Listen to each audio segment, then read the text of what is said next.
Salut les amis, j'espère que vous allez bien, j'espère que vous avez tous eu le temps de regarder un peu le week-end de la Liga. Si vous ne l'avez pas suivi, c'est pas grave, on se retrouve dans notre débrief zone pour parler un peu de ce qu'on a vu ce week-end. Alors, le sac du Real de Madrid, je pense que ça se n'est pas passé inaperçu, que tout le monde a eu vent de cela. Le Real est sacré champion d'Espagne, les gars. Grâce à sa victoire justement face à la formation de Cadiz. Et surtout, ce sacre a été précipité par la défaite du Barça contre Girona. Tous en analyse dans le débrief zone. Alors, on y va direct. Le Real de Madrid a joué contre Cadiz avec ses remplaçants.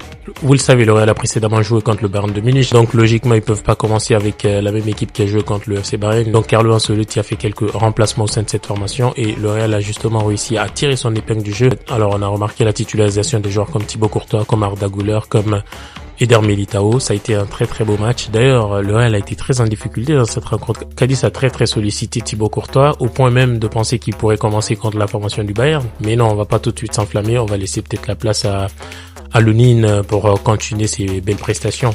Alors pour parler de cette rencontre, il faut dire que la situation a été décantée par Brahim Diaz. Les gars, Brahim Diaz n'est pas simplement super sub. Moi je vous le dis, c'est un joueur qui mérite franchement de commencer les matchs au sein du Real de Madrid. Mais aujourd'hui pour le moment, on va peut-être laisser la main à Carlo Ancelotti de voir ce qu'il faut faire. Mais Brahim Diaz, franchement, il va falloir commencer par moment avec lui.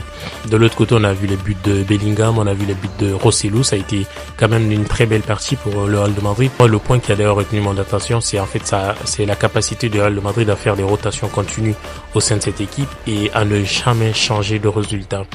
Comme on aime le dire, on ne gagne pas une équipe qui change. Cette fois, c'est pas on ne change pas une équipe qui gagne, mais on ne gagne pas une équipe qui change. C'est d'ailleurs ce qui a conduit cette saison le Real à devenir champion d'Espagne. Champion d'Espagne parce que premièrement, le staff a réussi à bien gérer le groupe. Carlo Ancelotti et toute son équipe ont réussi franchement à apporter une bonne gestion parce que malgré l'absence de Courtois, malgré l'absence d'Eder Militao, le Real a quand même répondu présent pendant les grandes compétitions. On l'a vu, ils ont enchaîné ça contre le Bayern, contre Manchester City et contre encore des grandes équipes. Et il y a également un deuxième point qui a quand même permis au Real cette saison de devenir sacré champion, c'est en fait sa capacité de réaction.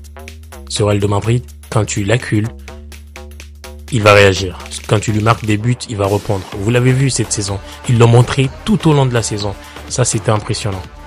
Face au FC Bayern, face à Manchester City, face au FC Barcelone, ils ont été réactifs, ils ont réagi. Ça, c'était impressionnant. Aussi, ce qui a marché cette saison, c'est l'efficacité devant le but. Vinicius est devenu un grand buteur, il est devenu plus décisif qu'avant. Ça, c'était impressionnant. Et pour finir avec le Real, il faut dire que ce sacre avec 12 points d'avance avant la fin du championnat a été précipité justement par la défaite du Barça contre la formation de Girona, les gars. Faut que le Barça nous explique un peu ce qui s'est passé parce que cette défense, moi je pense qu'il y a un problème. Hein. Je l'ai dit déjà depuis la Ligue des Champions. Cette défense, elle est apathique, elle est lente, elle réfléchit mal. Je comprends rien. Je comprends rien. Il faudrait que Xavi fasse quelque chose, les gars. Parce que si tu t'embarques dans un bateau avec ses défenseurs, Cancelo, Cubarsí, Araujo, Koundé, mais c'est un naufrage, les gars. Mais regardez comment ils ont perdu le match en 10 minutes contre un joueur qui est sorti du banc. C'est inexplicable. Il faut que cette formation se réveille. Parce qu'au niveau de l'attaque, il y a Yamal qui fait des efforts, il y a Lewandowski qui fait des efforts, mais cette défense, elle va pas bien, les gars. Donc il faut que Xavi détecte les problèmes. Moi, je pense que le principal problème du Barça cette saison, c'est la défense. Il va falloir travailler la défense, renforcer le milieu, retrouver un certain équilibre au sein de cette formation. Parce que c'est pas normal de perdre contre Girona 4-2. Girona, c'est pas le plus grand club d'Espagne, les gars. C'est inexplicable. Bref, ça c'était pas un point pour les Barcelonais. Je pense que cette défaite, elle est vraiment humiliante. Elle est humiliante pour le Barça. Il va falloir relever la tête, il va falloir repartir de l'avant. Comme vous l'avez compris, c'était un petit point par rapport au week-end de la Liga. Je pense que Xavi va comprendre, que Ancelotti va continuer à prendre de la hauteur, à devenir l'entraîneur en fait qui remporte le plus de titres au sein de la Maison Blanche. Et puis qu'on continuera à nous analyser. Peut-être qu'on reviendra avec les analyses des compétitions comme la Première Ligue, comme la Ligue des Champions.